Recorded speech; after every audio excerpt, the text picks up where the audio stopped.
안녕하세요. 뉴스와 사람들입니다. 개혁신당의 전 대표와 전 정책위 의장이 이재명 후보에 대한 지지를 선언했습니다. 당의 대표와 그 당의 정책 총괄자가 이랬다면 사실상 개혁신당 자체가 넘어간 것이라고 볼 수 있을 것인데, 이런 상황은 결국 이준석의 리더십 부재를 방증하는 것이겠지요. 김용남 전 의원은 김어준의 겸손은 힘들다 뉴스공장에서 이렇게 발언했습니다. 이준석 후보를 떠난 건 왜 그런 거예요? 사실은 정당이라고 보기가 조금 어렵죠. 왜냐면 거의 그 한 사람 팬클럽 수준으로 운영이 돼요. 자, 그리고 허은하는 영등포 연설로 이준석을 박살냅니다. 국민의힘에서 그리고 개혁 보수를 희망하며 이준석 후보와 제3당을 창당하기도 했습니다. 배지를 떼가면서 그를 믿었고 그렇게 확실한 새정치를 설계해보자 했었습니다. 그런데 여러분이 아시는 것처럼 그 길의 끝은 너무나 실망스러웠고 좌절이었습니다. 국민의힘도 개혁신당도 결국 가짜 보수, 가짜 개혁이었습니다. 그래서 저는 오늘 이 자리에 새로운 방향을 제시하고자 나왔습니다. 사실 여기까지 나오는 데는 너무나 큰 용기가 필요했습니다. 두렵고 많은 고민이 있었습니다. 박수 감사합니다. 그런데 제가 이 자리에 나올 수 있었던 이유는 첫째, 국민 여러분께서 내란 종식에 대한 목소리를 끝까지 내주셨기 때문입니다. 그리고 둘째, 이재명 후보가 일관된 리더십을 보여줬기 때문입니다. 이재명 후보, 당시 당대표는 사실 제가 반대쪽에 있는 대표임에도 1년 동안 같은 태도와 배려, 그리고 실행력을 보여줬습니다. 저는 그것이 진짜 포용의 리더십이라고 믿습니다. 그래서 이 자리에 나왔습니다. 이재명 후보는 분열이나 혐오를 말하지 않습니다. 통합과 책임을 말합니다. 지금 대한민국이 위기인데 지금 필요한 리더는 책임감, 실행, 그리고 준비된 대통령 아니겠습니까? 영등포 시민 여러분, 그리고 서울 시민 여러분, 저와 함께 같은 길을 걸어가 주십시오. 가짜 개혁이 아니라 진짜 개혁, 무책임이 아니라 책임 있는 정치, 그리고 무례한 무능력이 아니라 겸손한 유능함에 저는 선택을 하려고 합니다. 뺄셈 정치를 하지 않고 덧셈 정치를 하는 후보 누굽니까?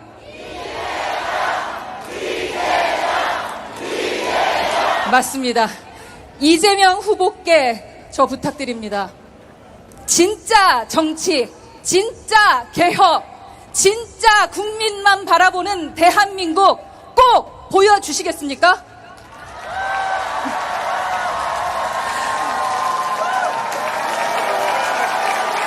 제가 미력 하나마 우리 후보님과 그 같은 길을 가겠습니다. 여러분 함께 하시겠습니까? 곧 이재명 지지 선언을 할 듯한 전 국힘 대변인 출신의 신인규 변호사는 이준석에 대해 이렇게 밝혔습니다. 사람의 됨됨이 어려울 때 많은 사람이 떠나가기 마련입니다. 고독이 견디기 힘든 이유는 어려운데 더 어렵게 고립되기 때문입니다. 저도 정치를 하다 보니 처음에는 뜻이 맞다가도 저를 떠나간 분들이 많이 있습니다만 전혀 그분들을 폄하하거나 원망하지 않습니다. 농부는 밭을 탓하지 않기 때문입니다. 이준석 후보도 개혁신당을 창당하면서 얼마나 어려웠겠습니까? 그 길을 동지들이 아니었다면 헤쳐오지 못했겠지요. 그런데 자기를 떠나간 사람들에 대해 바람 불기도 전에 눕는 사람이란 멸칭을 쓰게 되면 두 가지 문제가 생깁니다. 첫째는 배은망덕입니다. 자기가 어려울 때 같이 위험을 감수하고 함께해준 고마운 사람들에게 비하적 표현을 쓰는 것은 이준석이라는 인격에 의문이 들게 합니다. 과거 허은하 전 의원에게도 문제의 본질을 무시한 채 비례를 달라고 3시간 울었다는 허위사실을 유포하기도 했는데 역시 사람은 바뀌지 않는군요.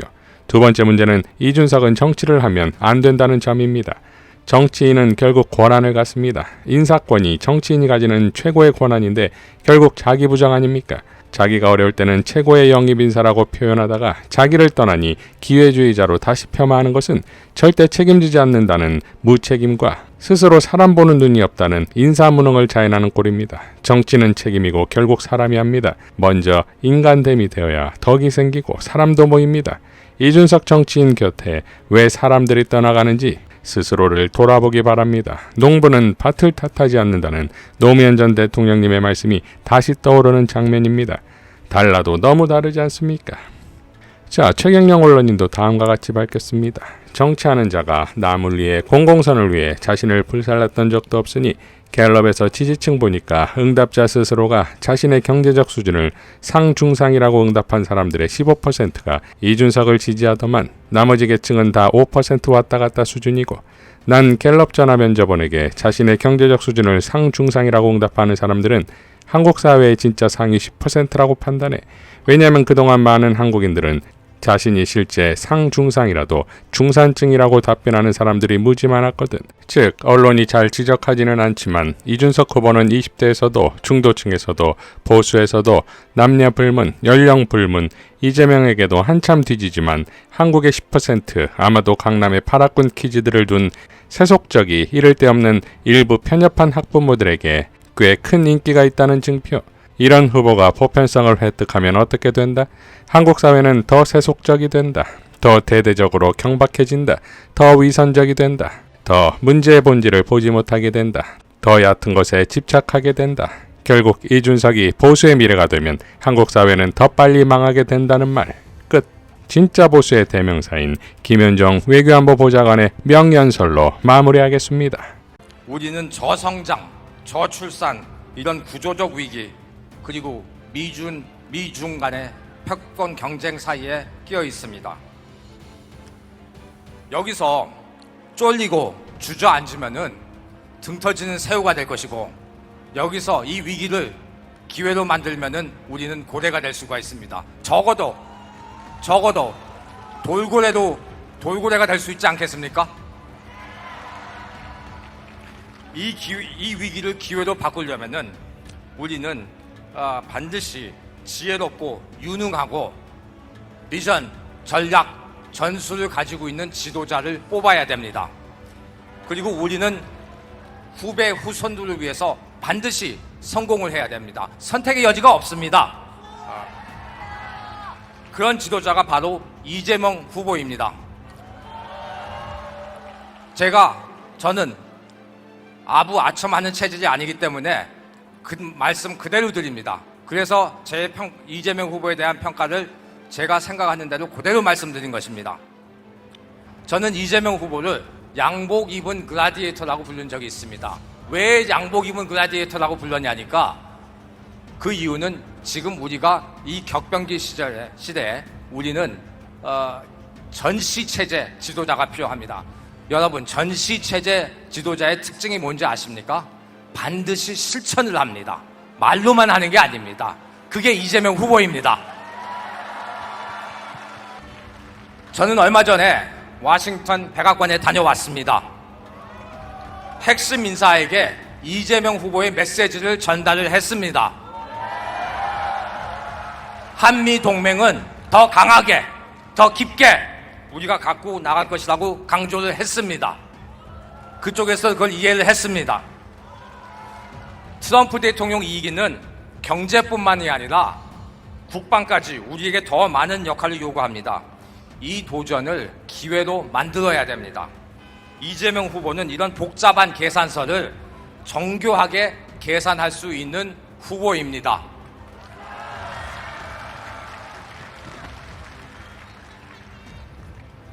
국민 여러분, 국가적 위기에는 국민한테 강력한 지지를 받는 후보를 뽑아야 됩니다. 왜 그런지 아십니까? 그 이유는 국민이 신뢰하는 리더는 상대방 정상이 무시를 못합니다. 그래서 강한 지지가 필요합니다. 제가 지난 30년 동안 터득한 아주 중요한 교훈입니다. 우리는 위대한 대한민국을 반드시 만들어야 됩니다. 위대한 대한민국이란 것은 무엇일까요? 첫째, 독자적 외교를 할 수 있는 국가. 두 번째, 독자적 국방을 할 수 있는 국가. 세 번째, 기업하기 좋은 나라. 네 번째, 개천에서 용이 나오는 나라. 그리고 다섯 번째, 쓰러져도 사회 안전망이 있어서 다시 일어날 수 있는 나라. 이런 나라를 만들 수 있는 리더가 있습니다. 그게 바로 이재명 후보입니다.